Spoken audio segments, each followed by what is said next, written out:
강교성서당 22년도 가을학기 로마서입니다. 오늘은 6강의 이성화론에 관해서 이 시간 말씀드리겠습니다. 안녕하세요. 안녕하세요. 네, 감사합니다. 박수를 쳐주시니까 저도 잠이 확 깹니다. 자, 오늘은 7장 7절부터 우리 이 성화론을 이제 정돈을 합니다. 7장 7절부터 그 8장 17절까지.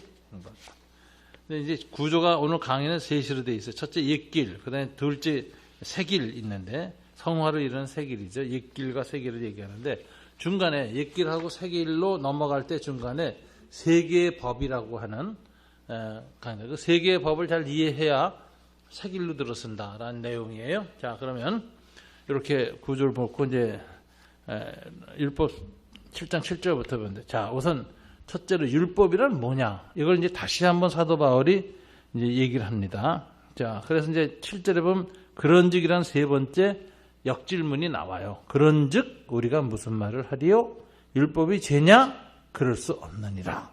그래서 율법을 죄로 보느냐? 그렇지 않다. 율법으로 말미암아 죄를 인식하고 죄가 분명해지긴 했지만 율법 자체가 죄 지으라고 만든 게 아니잖아요. 율법은 의로운 거예요. 그런데 이제 그러니까 이제 우리가 볼 때 율법이나 양심은 예수 그리스도를 믿는 데는 거침이 돼요. 왜? 율법주의나 양심주의가 돼서 믿지 않고 인간의 노력과 행위로 구원 얻을 수 있다고 생각하게 만들기 때문에 율법이나 양심주의가 되면은 구원론에는 걸림돌이 돼요. 그래서 기독교인들이 대부분 이 양심이나 율법에 대해서 부정적으로 보잖아요. 구원을 방해하는 것. 그런데 그건 율법이나 양심이 잘못된 게 아니라 율법주의라 그래요. 그걸 율법을 구원의 길로 생각하는 거죠. 구원의 도구로. 양심도 마찬가지고. 그러니까 율법주의가 잘못된 것이지 율법이 잘못된 게 아니에요. 원래 율법이나 양심은 하나님이 주셔서 축복이죠. 그게 없었으면 악에 대한 브레이크가 안 생기는 거예요. 하나님의 악에 대한 브레이크로 온 인류에게 유대인에게는 비문에 써서 율법을 주셨고 이방인에게는 본성에 하나의 율법을 새겨서 주셔서 양심이 작동하고 있다. 그래서 그 악이 이렇게 악해지는 것을 막아내는 역할을 했지만 문제는 그 악으로부터 구원받지는 못한다. 이제 악을 없애지는 못한다. 그게 악의 이제 율법과 구원의 한계이죠. 그 양심의 한계일 뿐이지 그게 잘못된 것은 아닙니다. 그래서 이제 양심과 율법은 하나님의 의다라는 걸 강조해야 돼요. 12절도 한번 읽어보게 다 같이. 이로보건대 율법은 거룩하며 계명도 거룩하고 의로우며 선하도다. 자, 그렇죠. 이게 말하자면은 율법 그 자체는 하나의 의다 이 인식을 해야 돼요. 그런데 율법은 어떤 기능을 하냐? 의인데 죄인식 기능과 정죄의 기능만 한다. 7절 8절 이미 수차례 말씀드렸으니까 읽기만 해볼까요? 그런즉 우리가 무슨 말을 하리요? 율법이 죄냐? 그럴 수 없느니라. 율법으로 말미암지 않고는 내가 죄를 알지 못하였으니 곧 율법이 탐내지 말라 하지 아니하였더라면 내가 탐심을 알지 못하였으리라. 그러나 죄가 기회를 타서 계명으로 말미암아 내 속에서 온갖 탐심을 이루었나니 이는 율법이 없으면 죄가 죽은 것이라. 그래서 율법의 기능은 율법은 죄인식 기능과 정죄의 기능을 하고 그다음에 이제 율법을 가지고 죄가 결합되면은 어떻게 되느냐면은 정죄함을 이루게 하고 더욱 탐심을 만들어낸다 하는 거예요. 하나님이 금지해 놓은 것이 인간의 죄성 속에서는 더 강하게 끌리는 그 죄가 그래요. 죄가 하나님이 금지해 놓은 것을 더 강하게 추구하게 돼요. 그래서 탐심을 이룬다는 거예요. 그래서 이제 사도 바울이 죄가 율법을 통해서 탐심을 이룬다. 그리고 사망에 이르게 한다. 9절부터 11절 다 같이 읽어볼까요? 전에 율법을 깨닫지 못하였을 때는 내가 살았더니 계명이 이름에 죄는 살아나고 나는 죽었도다. 생명에 대하여 이르게 할 그 계명이 도리어 내게 사망에 이르게 하는 것이 되었다. 죄가 기회를 타서 계명으로 말미암아 나를 속이고 그것으로 나를 죽였는지라. 이 계명이나 그러니까 율법이나 양심이 인간의 죄성하고 결합하면 죽음의 도구가 됩니다. 그런데 여러분 거듭난 다음에 내 안에 있는 성령이 율법하고 결합하잖아요. 그럼 무슨 기능을 하죠? 율법이 나를 살리는 기능을 해요. 성령이 사용할 때. 그러니까 이 율법은 중립적이에요. 원래 하나의 의롭고 거룩한 것인데 누가 사용하느냐에 따라서 결과가 다르다는 거예요. 죄가 사용되니까 죄가 주인이 돼서 율법을 도구로 하면 날 죽이는 칼이 되고, 하나님의 의, 하나님의 생명, 성령이 그 율법을 사용하면 나를 감동시키고 죄를 극복하게 하는 의의 도구가 되는 거죠. 이처럼 율법이라는 것은 상당히 중립적입니다. 그래서 13절, 14절 보면 12절에서는 율법은 거룩하다고 하면서 13절 보세요. 14절. 그런즉 선한 것이 내게 사망이 되었느냐? 그럴 수 없느니라. 선한 것 자체가 사망이 된 게 아니라 선한 이 율법을 사용하는 그 자세, 그게 율법주의예요. 오직 죄가 죄로 드러나기 위하여 선한 그것으로 말미암아 율법을 통하여서 나를 죽게 만들었으니 이는 계명으로 말미암아 죄로 심히 죄되게 합니다. 그 전에도 인간의 죄성이라는 건 있었어요. 율법이 있기 전에도. 그런데 율법 때문에 죄성이 확정됐지. 그러니까 점점 더 내가 죄인이고 죄인이라는 자아를 갖게 되죠. 그래서 14절 우리가 율법은 신령한 줄 알거니와 나는 육신에 속하여서 죄 아래에 팔려. 그래서 율법을 통하여서 죄 가운데에서 내가 죄의 노예, 팔렸다는 말은 노예 시장의 용어거든요. 그러니까 노예로 팔렸다 이렇게 얘기를 해요. 그리고 이제 15절 왜 내가 죄 아래 팔렸느냐? 내가 행하는 것을 내가 알지 못하노니 내가 원하는 것은 행하지 아니하고 도리어 미워하는 것을 행함이라. 이게 죄성의 특징이에요. 하나님의 거룩한 것보다는 그저 거룩하지 않은 것을 오히려 더 행하는 그런 특징이 있다는 거죠. 자, 그래서 이 사도 바울이 율법에 관한 이야기를 이제 14절까지 정돈했습니다. 그래서 이제 강의 한 보면 율법론이 나오죠. A, B, C, D, E, F로 정하는데 이제 G는 갈라디아서에서 나오는 표현을 한번 보는 거예요. 그럼 율법은 구원으로 이끄는 몽학선생이라는 말을 썼어요. 파이다고고스라는 단어를 썼는데 이거는 이제 그리스 로마 문화에서 애를 학교에 보내야 되잖아요. 보내야 되는데 그 글을 아는 노예를 하나 택해요. 좀 똑똑한 노예. 그래가지고 애를 학교까지 데리고 가는 거, 데려오고 와서 가정학습을 하게 해요.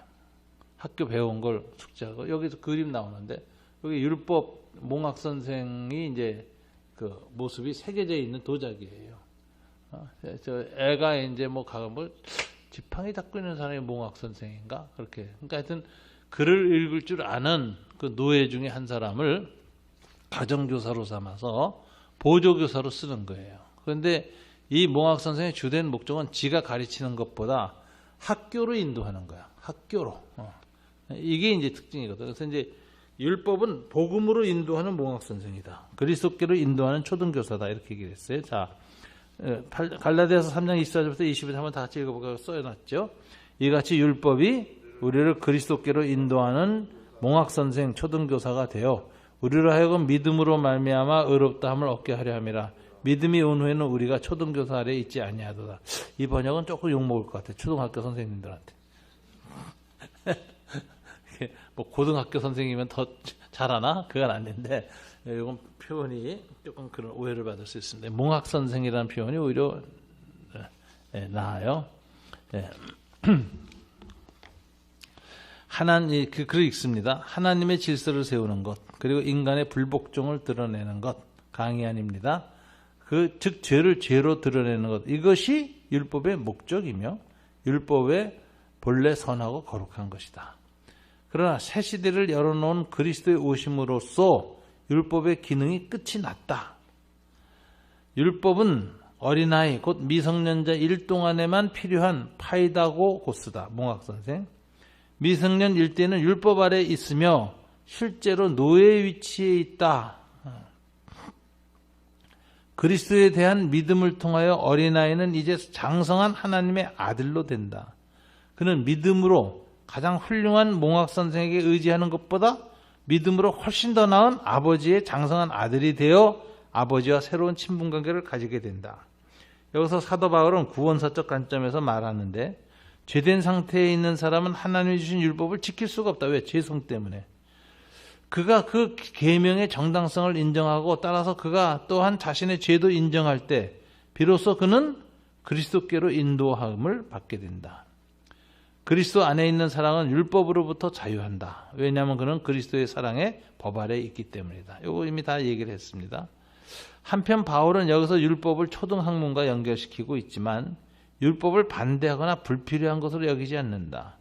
율법은 교육적 역할을 하고 있는 몽학선생이다. 따라서 그는 구약을 그리스도의 빛에서 해석하며 회중의 생활에서 결정이 필요할 경우에만 율법에 의존한다.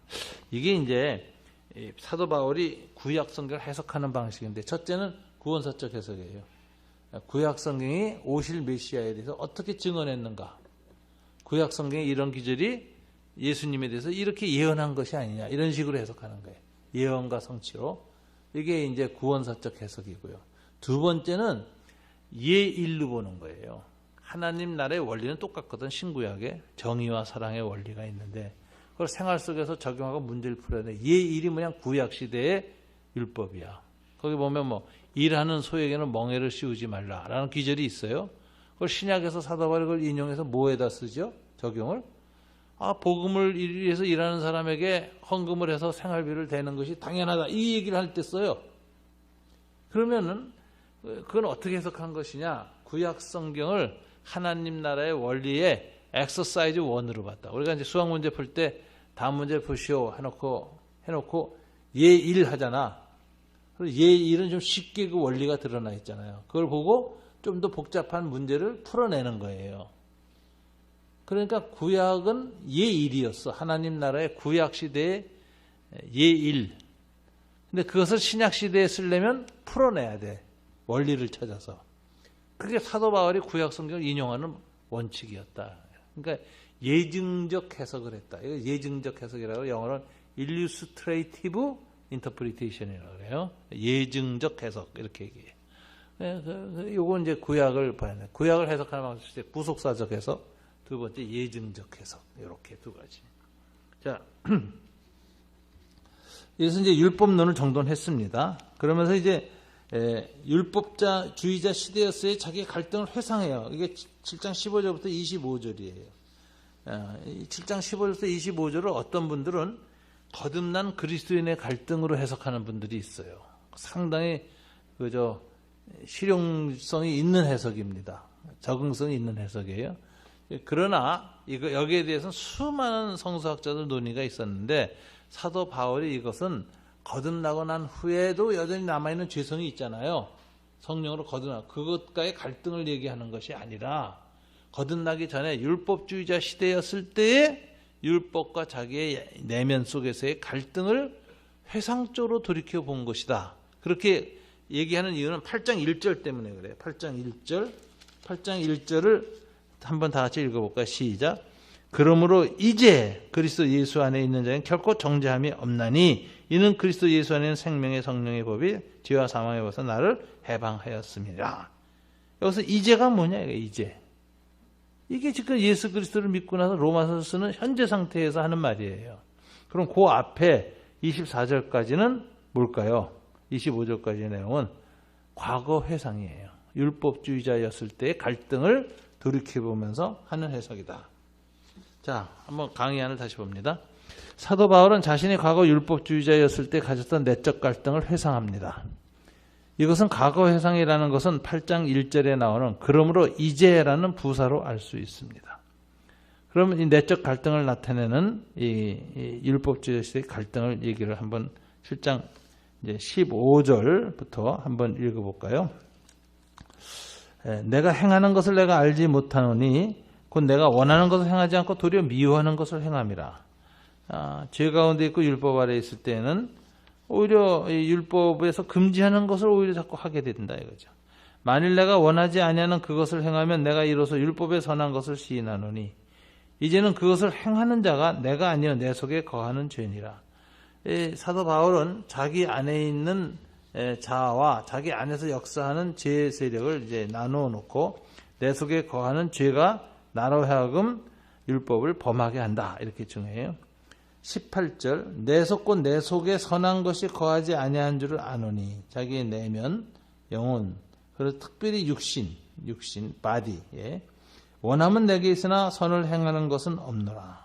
그래서 바디는 이 본성이 악을 지향하고 있고 그리고 타락한 것이다. 내가 원하는 바 선을 행하지 아니하고 도리어 원하지 아니하는 바를 악을 행하는도다. 만일 내가 원치 하지 아니하는 그것을 행하면 이를 행하는 자는 내가 아니요 내 속에 거하는 죄니라. 그래서 사도 바울이 자기를 돌이켜 보니까 율법주의자 시절에 보니까 율법이 원하는 건 하지 않고 내 육신에 원하는 것만 해. 그런데 육신에 원하는 것을 행하는 것이 어디서부터 나온 것이냐 파고들었더니 몸에서부터 오는 거예요. 몸에서부터. 몸이 이 지금 죄와 사망 아래에 있잖아요. 타락하고. 그런데 몸의 정욕도 타락한 상태에서는 하나님에 대한 거룩한 욕구보다는 육체의 정욕을 추구하는 사악한 욕망으로 사로잡혀 있어요. 몸에 있는 몸에서 역사하는 죄 때문에 내가 율법을 지키지 않는다. 이렇게 얘기를 해요. 그래서 21절 결론이 그러므로 내가 한 법을 깨달았노니 이건 한 원리를 깨달았어요. 뭐냐? 선을 행하기 원하는 나에게 악이 함께 있다 하는 거예요. 그래서 내 안에 선과 악의 두 충동이 동시에 존재하고 있다. 이 얘기를 해요. 그러면서 22절 내 속사람으로는 하나님의 법을 즐거워하되 속사람의 영혼, 내면, 정신은 하나님의 법을 즐거워해. 그러나 내 지체 속에 이건 내 감각기관들이죠. 아까 감각기관 이 바울은 바디하고 멤버스를 구별합니다. 몸하고 몸의 지체 이거 구분해요. 지체는 몸 안에서 감각 세상의 모든 욕망을 불러일으키는 접촉점, 감각기관을 의미하는 거예요. 내 지체 속에서 한 다른 법이 내 마음의 법과 싸워. 마음의 법은 뭐죠? 하나님의 법이에요. 아까 22절 그랬잖아요. 내 속사람은 하나님의 법을 즐거워하되. 내 지체 속에 있는 죄의 법으로 나를 사로잡아 오는 것을 보는다. 그러니까 마음 속에 있는 하나님의 법을 따르지 않고 지체 속, 내 몸의 바디, 지체, 내 신경계통 속에 있는 한 죄의 법이 나를 사로잡았는데 내 지체 속에 있는 죄의 법이라고 그랬어요. 그래서 결과는 오호라 나는 공고한 사람이다. 이 사망의 몸에서 누가 나를 건져내랴. 그러니까 이 사망의 몸에는 두 가지 법이 작동하고 있어요. 속사람으로는 하나님의 법, 율법을 생각하고 있지만 지체 속, 육체의 신경계통 통해서는 죄의 법이 작동하고 있어. 그런데 번번이 누가 이겨요? 육체가 이기는 거야. 그래서 난 공고한 사람이고 이 사망에서 누가 나를 건져낼까? 나는 이걸 견딜 수 없다. 이렇게 얘기하는데 25절에 갑자기 찬송을 불러요. 왜 그러냐? 자기의 죽음을 피할 수 없는 존재라는 걸 성찰하고 나니까 갑자기 감사해요. 왜? 주님이 나를 구원하셨으니까. 그래서 이제 갑자기 설명 없이 찬송이 터져 나오는 거예요. 우리 주 예수 그리스도로 말미암아 하나님께 감사하리로다.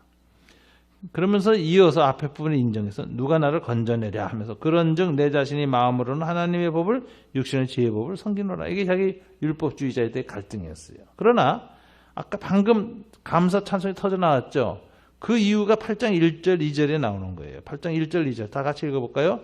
그러므로 이제 그리스도 예수 안에 있는 자에게는 결코 정죄함이 없나니 이는 그리스도 예수 안에는 생명의 성령의 법이 죄와 사망의 법에서 너를 해방하였습니다. 이제 예수 그리스도를 믿고 나는 이제 영원한 이제 이터널 나우가 시작되는데 그 영원한 현재 속에서는 자유함이 있는 거예요. 그래서 이제 양심과 율법의 고통으로부터 사라지게 된다는 거예요. 양심과 율법의 고통을 느끼면 어떻게 되죠? 그리스 비극이 바로 그거예요. 인간의 운명. 인간의 모든 비극은 양심 때문에 생기는 거예요. 욕망만 있으면 생기지 않아요. 양심과 율법 때문에 비극이 생겨요. 그래서 양심적이고 율법적인 인간은 마지막에 자살하지. 자기 죄를 탓하면서. 자기가 모든 불행의 원인이었고 죄악의 원인이었고 비극의 원인이었다 해서 자살해버려요. 그러니까 이게 이제 사도 바울도 거기 아주 같은 양심과 율법의 한계를 정확하게 알고 있습니다. 그런데 이 세 개의 법이 그래서 뭐냐?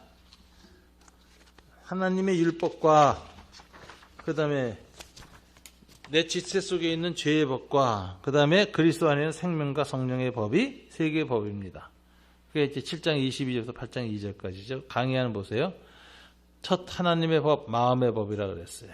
내 속사람으로는 하나의 법을 즐거워하고. 지체의 법, 죄의 법입니다. 내 지체 속에서 한 다른 법이 내 마음의 법과 싸워 내 지체 속에 있는 죄의 법으로. 이것은 죄의 법이라서 나를 사로잡아 한다. 그러나 이제 이는 그리스도 예수 안에는 생명과 성령의 법이 죄와 사망의 법에서 너를 해방하였습니다. 이렇게 이야기를 합니다. 자, 이 세 개의 법을 얘기하는 거죠. 그래놓고 생명과 성령의 법을 따를 때 새로운 길이 열려요. 이게 새로운 길 8장 3절부터 17절이에요. 자, 새로운 길이 이제 열리는데 첫째, 해방자 성령을 8장 3절부터 11절까지 얘기하고 8절 12절부터 17절 인도자 성령을 얘기합니다. 새 길은 해방돼서 성령의 인도를 받아야 돼. 자, 그럼 해방자 성령 8장 3절부터 11절 이거 한번 좀 읽어볼까요? 제가 읽습니다. 율법이 육신으로 말미암아 연약하여 할 수 없는 그것을 율법이 하나님의 의를 이루지 못하죠. 육신으로 말미암아 연약하여서 하나님은 하시나니 어떻게 하셨죠? 곧 죄로 말미암아 자기 아들을 죄 있는 육신의 모양으로 보내어 육신의 죄를 정하사 예수님 대신 죽으셨어요. 그렇기 때문에 육신을 따르지 않고 그 영을 따라 행하는 즉 성령의 예수님이 육신의 죄를 정하셔서 육신으로 죄를 다 감당했기 때문에 그 영을 따라 행하는 우리에게 율법의 요구가 이루어지게 하려 하는도다. 예수 그리스도 안에서 율법의 의로운 요구가 성취돼요. 육신의 죄를 정하셨기 때문에. 그래서 그리스도와 연합함으로 우리는 주님과 함께 죄에 대해서 죽은 자가 된 거야. 이게 이제 했어요. 육신을 따르는 자는 육신의 일을, 영을 따르는 영의 일을 생각하나니 육신의 생각은 사망에 영의 생각은 생명과 평안이라. 육신의 생각은 하나님과 원수가 되나니 이는 하나님의 법이 굴복하지 아니할 뿐이 아니라 법에 굴복하지 아니할 뿐이 아니라 할 수도 없습니다.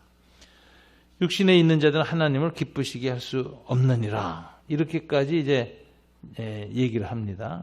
그래서 성령을 따를 때 율법의 의가 완성된다는 걸 3, 4절에서 이미 얘기를 했어요. 예수님을 통해서. 그다음에 성령을 따를 때 생명과 평안이 온다. 5절부터 8절까지 얘기를 해요. 그 다음에 성령이 하시는 해방의 마지막 단계가 바로 이제 9절부터 나오는데 11절까지예요. 죽을 몸을 살리는 거예요. 왜? 죄가 어디서 왕노릇하죠? 몸에서. 어디를 통하여 역사하죠? 지체를 통하여.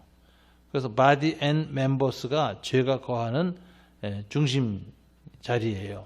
그래서 그 몸과 몸 중에서도 그 지체가 전략적 요충지예요. 그것을 성령이 지배하면은 의의 도구로 사용하면 의에 이르고 그것을 죄악이 도구로 우리의 감각기관을 사용하면 죄가 이기는 거예요.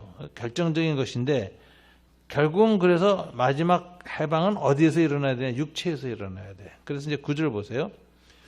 만일 너희 속에 하나님의 영이 거하시면 너희가 육신에 있지 아니하고 영에 있나니 누구든지 그리스도의 영이 없으면 그리스도의 사람이 아니라. 이 하나님의 영 안에 너희 속에 우리 하나님의 영이 거하셔야 돼요. 10절 또 그리스도께서 너희 안에 계시면 그 영으로 계시면 몸은 죄로 말미암아 죽은 것이지만 영은 이미 현재 속에서 의로 말미암아 이미 살아났어. 거듭났죠. 다시 살아났어. 그런데 11절에서 무슨 일을 하나님이 하시죠? 다 같이 읽어볼까요? 시작. 예수를 죽은 자 가운데서 살리신 이 하나님의 영이 성령이 너희 안에 거하시면 그리스도 예수를 죽은 자 가운데서 살리신 이 하나님이 너희 안에 거하시는 그의 영으로 말미암아 성령을 통하여서 뭘 해요? 너희 죽을 몸도 살리시리라. 우리 죽을 몸 다 살린다는 거예요. 부활한다는 거예요. 주님이 재림할 때. 주님이 재림할 때 성부께서 행하세요. 부활은. 예수님의 부활도 성부가 행하신 거예요. 뭐를 통해서 했죠? 성령을 통해서 했어요. 죽은 몸이 다시 살아나는 거, 재창조되는 거 있죠? 그거 성령이 하신 거예요. 그 다음에 그 성령으로 부활하는 거죠. 그렇게 하는데 우리도 그렇게 된다는 거예요. 하나님께서 우리가 이제 지금 살아있는 지금 현재 성령을 받았잖아요. 성령이 거하는 전에 우리 몸이에요. 몸이 하나의 성전이 됐어요. 그런 사람은 죽은 다음에 하나님 마음만 구원하는 게 아니라 뭐죠? 이 육신도 다시 구원하세요. 근데 어떻게 하죠?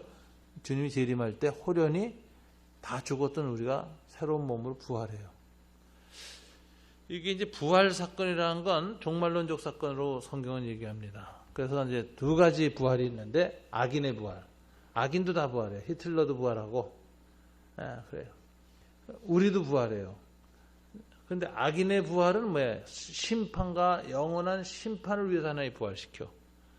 부활시켜서 그가 지은 죄를 다 적시하고 역사 속에서 감춰주던 죄도 다 드러나고 그 죄인들이 직고한다 그러죠. 스스로 죄를 다 인정하고 그래서 그 죄에 대한 영원한 심판을 받아요.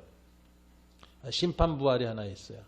네, 영생받고 구원받게 한 부활인데 그 부활은 성령이 일으키신다. 성령으로 부활해요.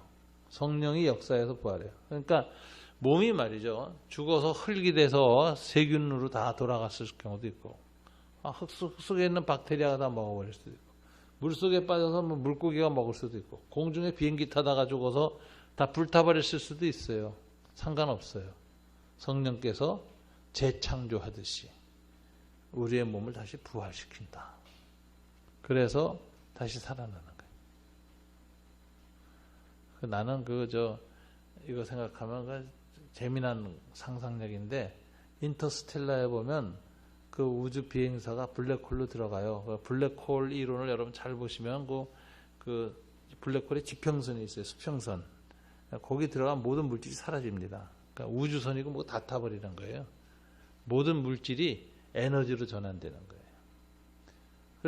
그래서 이제 블랙홀의 그 영화 속에서는 블랙홀로 들어가서 물질의 에너지를 바뀐 다음에 그 에너지 중에서 인간의 정신 에너지 있죠.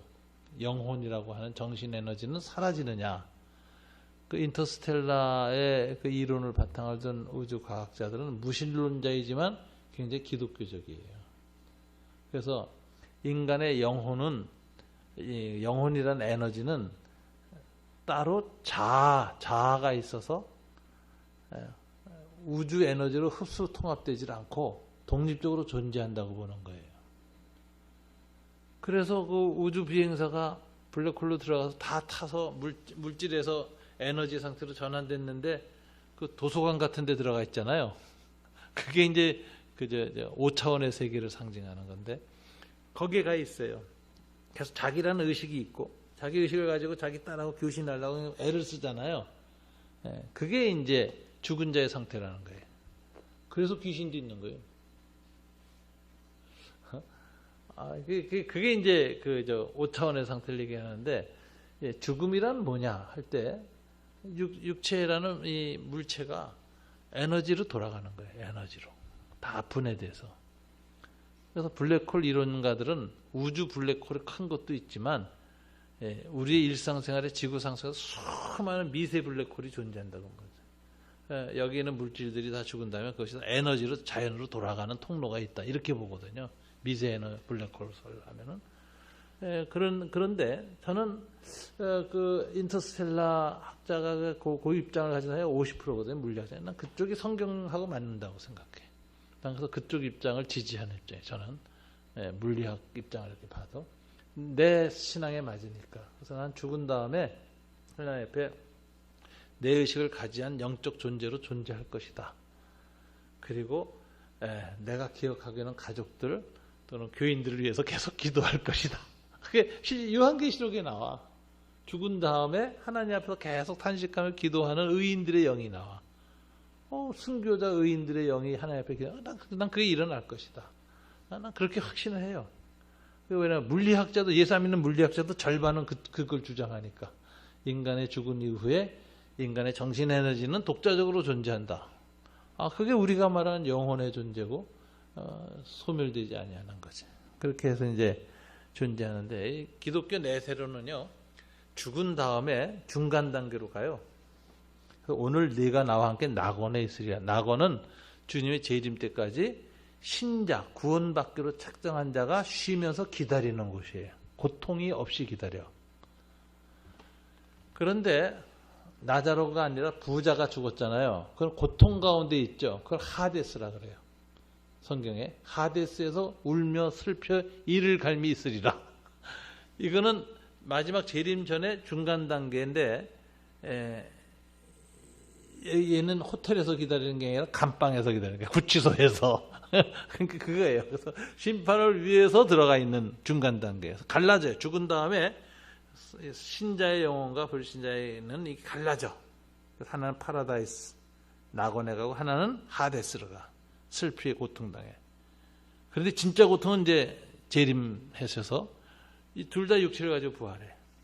그 다음에 하나님 앞에 심판받아서 하나는 영원히 존재가 사라지지 않는 고통의 장소에서 육체를 가지고 고통을 받아. 한쪽은 육체를 가지고 영원히 그리스도와 함께 하늘의 기쁨 가운데 참여해. 그리고 그걸 정신적 상태로 말하면 하늘에서는 사랑이 완성된 곳에 들어가요. 완전한 사랑으로 들어가요. 그래서 그 사랑이 얼마나 찬란한지 인간 애가 충만해서 그 전에 남자와 여자로 아주 로맨스를 하다가 그 사랑에 절실해서 자살한 사람들이 후회한대. 왜냐하면 남녀 간의 아주 깊은 사랑조차도 그때 완성될 인간 애보다는 연약하다. 해가 뜨면 달빛이 지는 것처럼 육체를 갖고 했던 어떤 사랑도 그때 죄가 사라진 상태에서 이루어진 하나님의 사랑 안에 들어갈 때에는 그 사랑이 기억 안 날 만큼 완전한 사랑으로 들어간다. 완전한 사랑의 나라에 들어가서 완전한 하나님과 함께 영원히 즐거워하는 상태로 들어가는데 그게 천국에 대한 유일한 묘사고요. 지옥은 완전한 증오와 미움의 반복 장소야. 그래서 울며 슬피 울며 이를 갈고 부드득부드득하고 원한을 품고 있는데 증오의 완전 상태로 들어간다.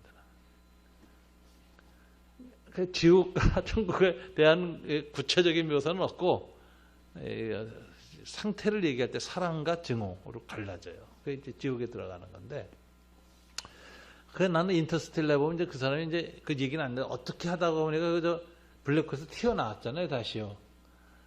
튀어나오니까 없어졌던 우주선을 다시 타고 이 사람이 자기 몸을 다시 가지고 지구로 돌아와.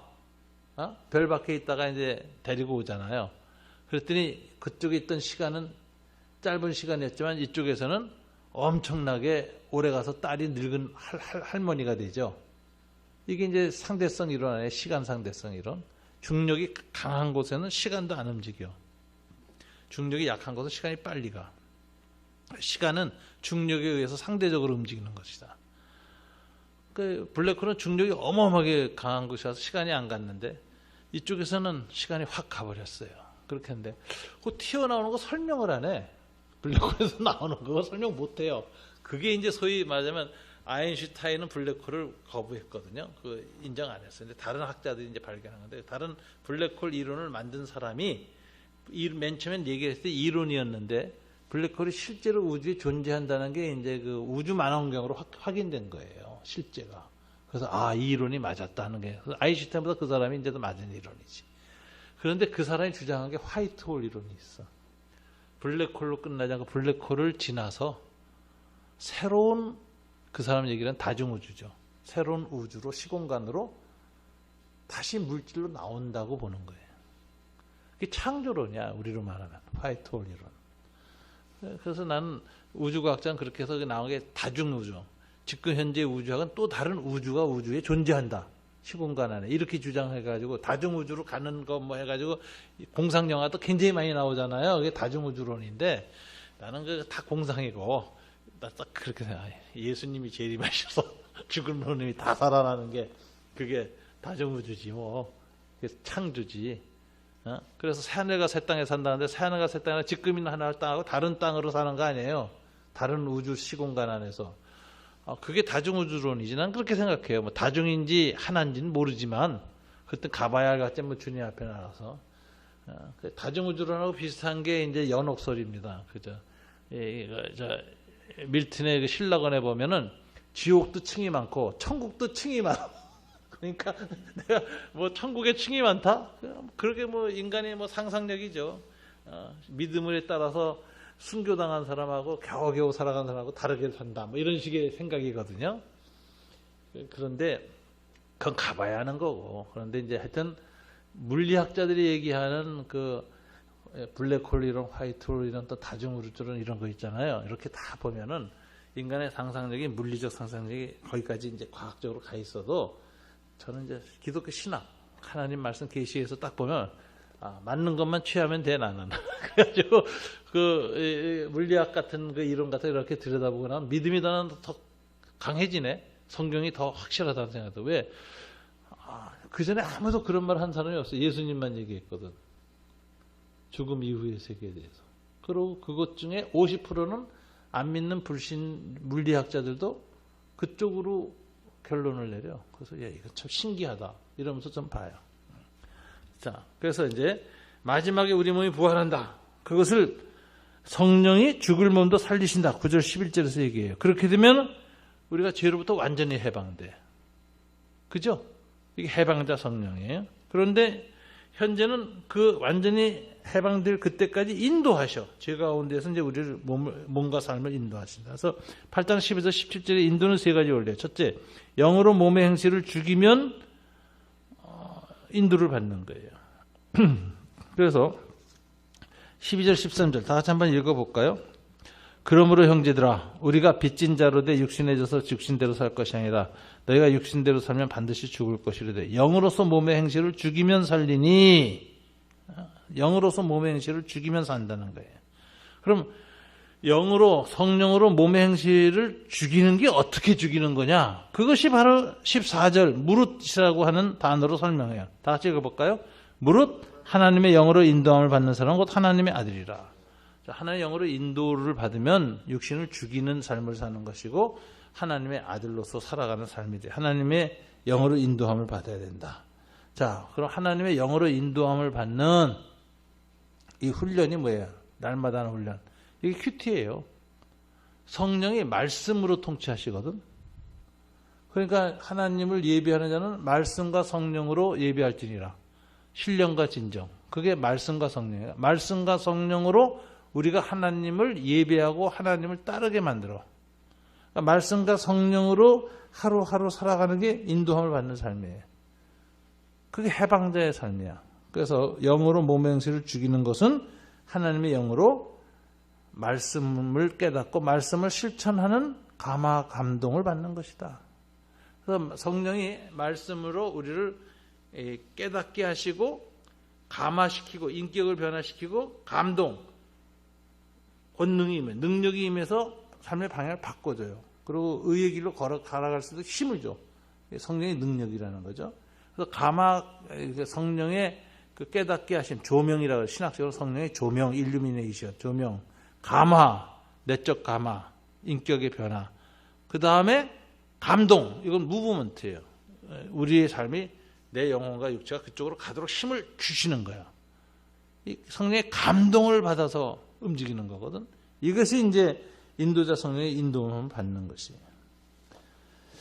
오전에도 그런 일을 잠깐 들었으면 저 가정교회 할 때 한 분이 그런 간증하더라고요. 아침에 큐티하고 은혜를 받아가지고 그날 성령의 감동이 충만했대. 출근하는데 웬 여자가 휙 끼어들어가지고 차가 부닥친 거야. 전에 같았으면 내려서 소리 지를 판이었는데 좀 성격이 있는 사람이에요. 근데 그 집사님이 내려서 그랬대. 은혜 받아가지고 내려서 어디 안 다치셨어요? 보니까 여자들에 놀래서 그냥 이러는데 어디 안 다치셨어요? 아이고 다행입니다. 안 다쳤은 게 참 잘된 일이죠. 그러면서 위로하고 이게 이렇게 돼서 잘못하셨는데 이거는 이렇게 다 사진 찍고 이렇게 해서 보내면 보험회사에서 다 정돈할 테니까 지금 출근할 때니까 우리가 이거 서로 연락 초청하고 나중에 정돈하죠. 그분이 고맙다 그러더래요. 다시 아이고 이렇게 몸이 멀쩡하시니까 참 좋네요. 이러고 돌아왔는데 기분이 너무 좋더래. 그게 성령의 인도받은 거예요. 그날 하루. 매일매일 아침에 큐티하면서 성령의 감화와 감동을 받은 대로 사는 게 성령의 인도를 받는 거예요. 그렇게 하면 몸의 행실을 죽이는 거예요. 영어로 몸의 행실을 죽인다는 말을 바로 해석했어요. 너희가 육신대로 살면 반드시 죽을 것이로되 영으로서 몸의 행실을 죽이면 살리니 해놓고 몸의 행실을 영으로 죽이는 게 뭐냐? 14절. 무릇 하나님의 영으로 인도함을 받는 사람 곧 하나님의 아들이라. 그리고 이제 유명한 말을 해요. 인도자 성령을 받았는데 우리가 받은 성령은 양자의 영이다. 이걸 강조해요. 자, 18절 성령이 15절 너희는 다시 무수하는 종의 영을 받지 않냐고. 자, 종의 영이란 말은 모세를 통해서 율법을 받을 때는 모세는 하나님의 종이었죠. 모세를 통해서 주신 영인데 그래서 구약 시대에는 성령 받은 사람이 하나님을 아버지라고 부르는 사람 아무도 없어요. 삼손이고 뭐고 다 하나님의 종이라 그랬지. 그죠? 그런데 신약 시대는 달라. 양자의 영을 받았어. 우리는 모세를 통해서 성령을 받지 않고 예수 그리스도를 통해서 성령을 받았다. 그러니까 양자의 영, 예수의 영, 아들의 영을 받았어.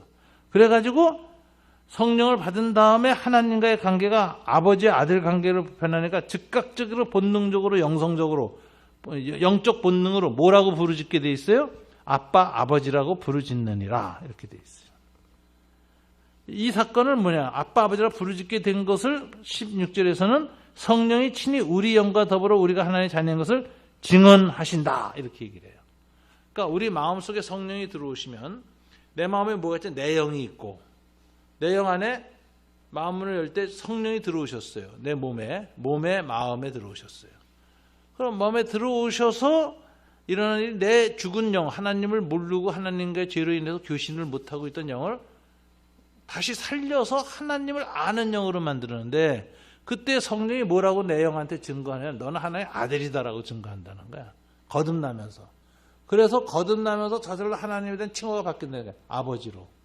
세계 어느 종교도 신을 아버지로 부르는 종교가 없습니다. 여러분 앞에 다 두려운 신이지. 전능한 신이지. 아빠라고 부르는 이 신관을 가진 사람은 기독교인이 유일해요. 전 세계에서. 어떤 종교도 없어요. 이걸 사도 바울은 양자의 영을 받았기 때문에 이렇게 얘기를 해요. 자, 아바 아버지라는 글을 제가 저 밑에 강의 안에 썼는데 한번 읽어볼까요? 아바 아버지, 아바 파테르. 아빠는 아람어로 아버지에 대한 친밀 칭호이다. 파테르는 정식 칭호여서 아빠, 아버지 이렇게 번역하면 돼요. 이게. 어린아이가 어머니를 엄마라고 부르듯이 아버지를 아빠라고 부르는 이 하나님에 대한 아람어 용어는 하나님과 성도 사이의 친밀성을 강조하는 친밀 호칭이다. 이 호칭은 하나님을 두려워하는 마음을 사라졌다는 것을 의미하고 죄가 용서받고 하나님의 관계가 회복되었으므로 하나님에 대한 두려움도 사라졌고 죽음과 심판에 대한 두려움도 사라진 상태를 의미하는 거예요. 그 결과 하나님을 친밀 칭호 아바, 아빠로 부르게 된다.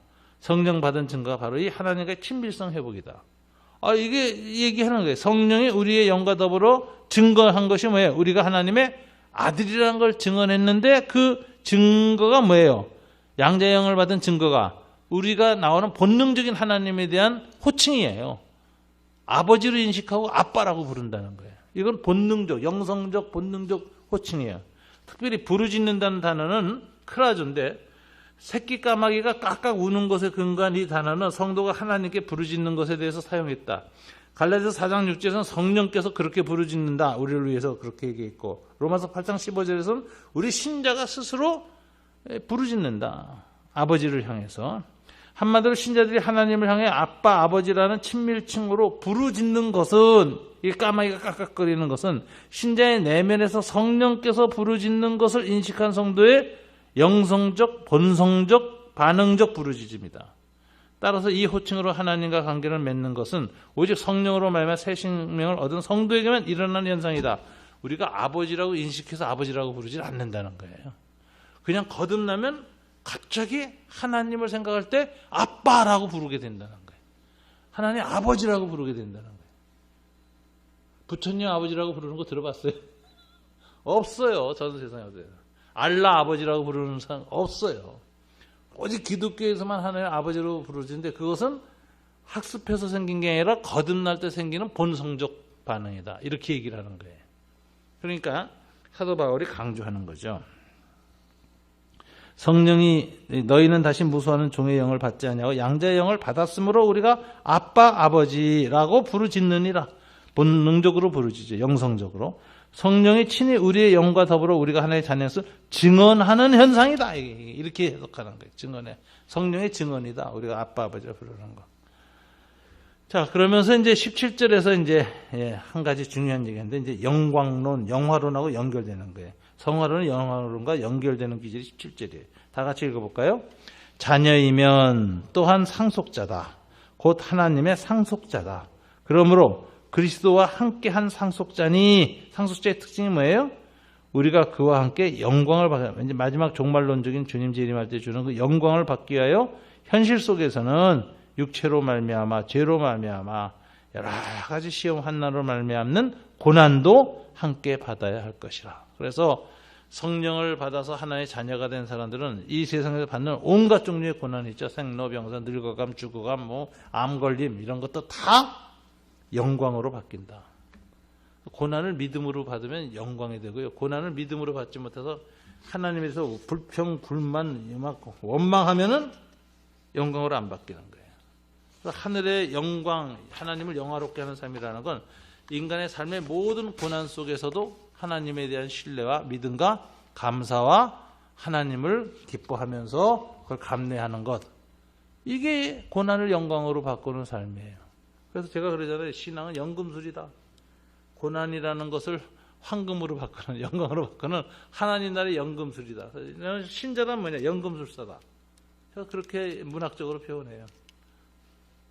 그래서 저와 여러분은 신앙으로 연금술을 지금 행하고 사는 거예요. 모든 고난을 영광으로 바꾸는 연금술의 과정에 있다. 이게 신앙생활입니다. 이 사도 바울이 이렇게 얘기함으로써 이 성화론을 이야기했습니다. 자, 이제 남은 거 이제 8장이에요. 이건 2주에 걸쳐서 영화론을 공부를 하는데, 지난번에도 얘기했죠. 칭의론이나 성화론이나 영화론은 논리적 순서일 뿐이지 다 동시에 함께 시작된다. 처음 죄가 용서받고 깨끗하게 됐을 때 우리가 의롭다 하심을 하나님과 관계 속에서 받고, 그 상태에서 이루어진 우리 상태를 성경은 성도라고 부른다. 더 세인트. 죄가 없으니까 거룩한 삶이에요. 거룩한 자예요. 이미 죄가 없어졌기 때문에 세인트라고 부르고, 그리고 그 세인트가 이 세상에서 당하는 고난을 믿음으로 잘 감당하고 살아가는 것이 하나님께 영광을 돌리는 거예요. 그래서 그게 영화로운 삶이에요. 그래서 이게 칭의, 성화, 영화는 조직 신학적인 또는 논리적 관념론적인 순서일 뿐이지 시간적으로는 동시에 예수 그리스도에서 다 일어나는 일이에요.